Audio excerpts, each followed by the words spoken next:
Hey guys, it's the Scholar General, 墨江点兵. So I have a super extra special video today because we're going to be looking at an antique sword, which is crazy. I have an antique sword. Now, this particular sword is called a Paidao. And first, I want to talk about some of the, like a general overview about what this weapon is, and then get into some of the details of this particular example. Now, the first thing to know about Paidao is that in Chinese it literally means shield sword. So this is a short blade that's meant to be used with a rattan shield or a tengpai. Now, I made a couple videos about the rattan shield, and I'll link those in the description, so if anyone's interested they can check those out. Unfortunately, I do not have my rattan shield here with me because it's on the other side of the world at the moment and shipping costs are crazy, so I just have the sword on its own, but that's okay because it's super cool. So so the first thing to know is that this is meant to be used with a shield. Now, another important thing to know is that the Paidao has basically a cousin that is called the butterfly sword or swords, the Dao.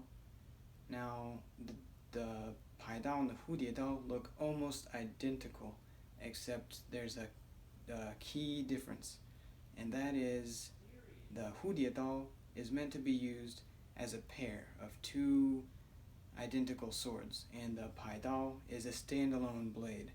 Now, the main difference between the butterfly swords and the Paidao, or the shield sword, is that if you look at the handle, if you take a Paidao and you basically cut it in half all the way down the blade, and you come with two identical blades, then you will have the butterfly swords. Now, so the butterfly swords do not have a rounded handle like this.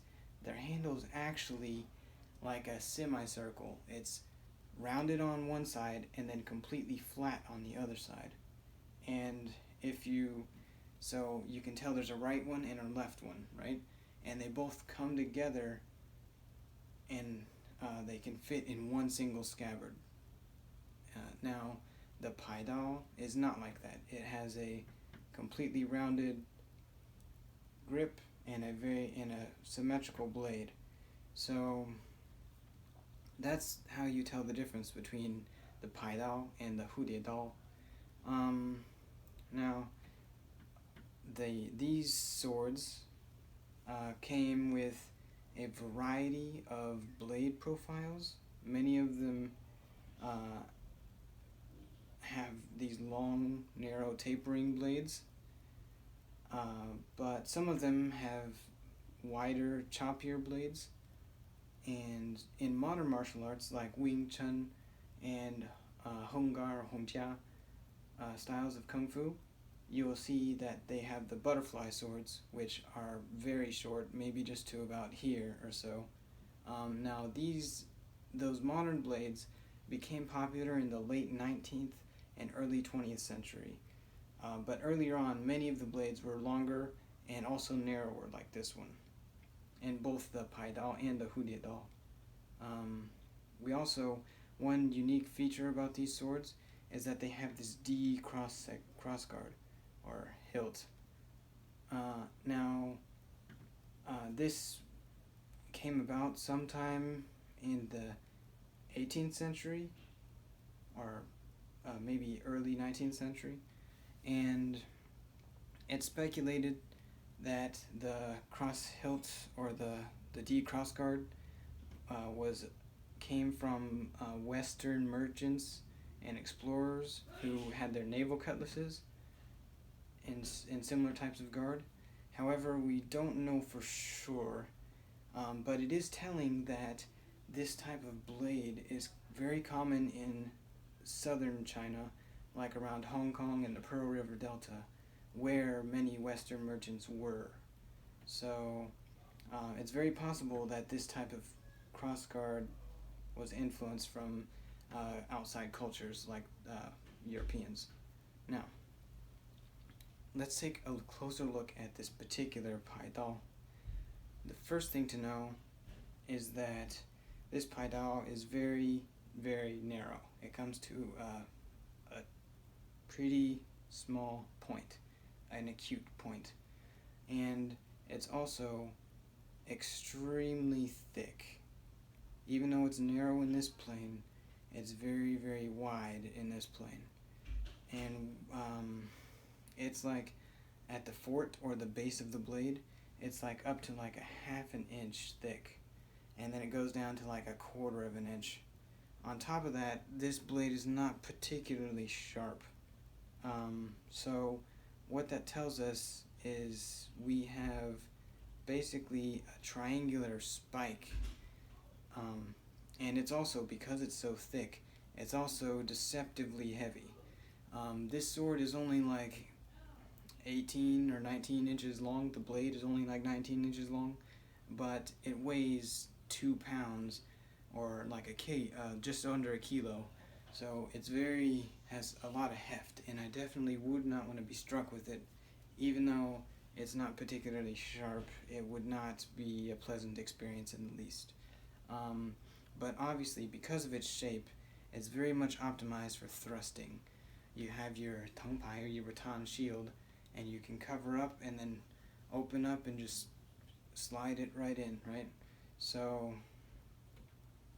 yeah, just a very beefy spike. Now, about the construction.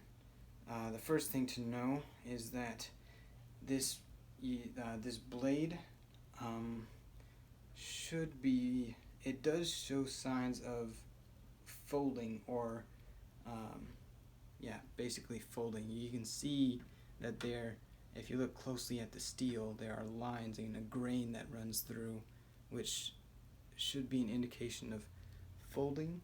Now, it doesn't have any clear tempering line, or I haven't done any detailed tests on it, so I can't tell if it's made of different laminated steels welded together. It could be that this is a jiagang construction, which means an inserted steel plate, where you basically have a taco shell of soft iron, and then you put a hard steel plate inside of it. And this would mean that you have nice, robust, tough sides and spine with a nice, hard, sharp steel edge and point. But I need to do some more tests before I know for certain about that, what the blade is. And then, so we have the blade, and then we have a tang, or an iron rod, that goes all the way through the grip and then is peened onto the bottom of the handle. So, very solid construction. We have a nice hardwood cross-hatched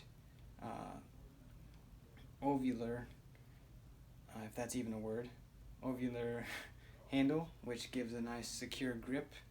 And we have an extremely thick D-guard, particularly it's very thick up here on the top.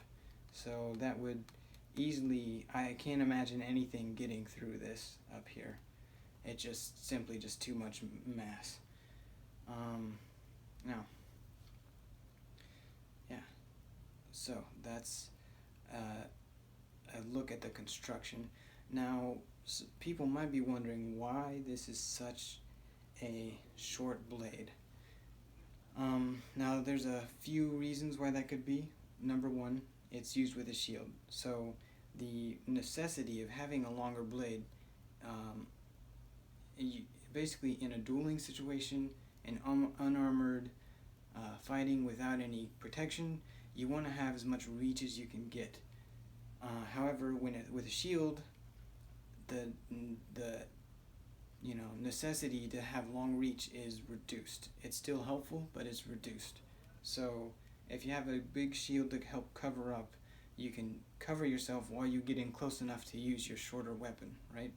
Now, it should be noted that in the north, they used just regular sized dao with shields, right? And using a very short blade like this one can do a few things that a longer one can't. For instance, if you have your shield, let's say my shield is about here, and I want to keep my blade behind it and maybe move it around where the opponent can't see it, it's much easier to do if my blade is shorter. If my blade is too long, it's very hard to like, let's say, weave it underneath my arm where they can't see it and things like that. So also, a shorter blade, let's say my opponent also has a shield and I want to reach around the lip or the edge of their shield and try to come in like this. Now, that can be much harder with a longer blade. I basically have to stick my arm out a lot further. And with a shorter blade, I can kind of keep my elbow tucked and wrap straight in like that. So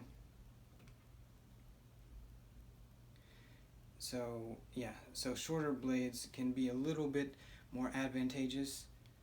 They can, not advantageous, but they can do a few things that longer blades can't whenever big shields are used. If I was using a smaller shield, I would want a longer blade. But if I'm using a really big shield, and some of these rattan shields that were being used in the mid-19th century were very large. So it's kind of like this blade is about the same size actually as a gladius, which was the Roman sword. And the Romans used a relatively short blade with a relatively big shield. And I think that it's not used in the same types of formations as the Romans. It would have been a much more chaotic, loose type of formation. But the fact of large shield, you can get away with a shorter blade, I think is a general principle that makes sense. Now, so that's it for this video. I just wanted to give everyone a look at the Paidao and talk a little bit about it.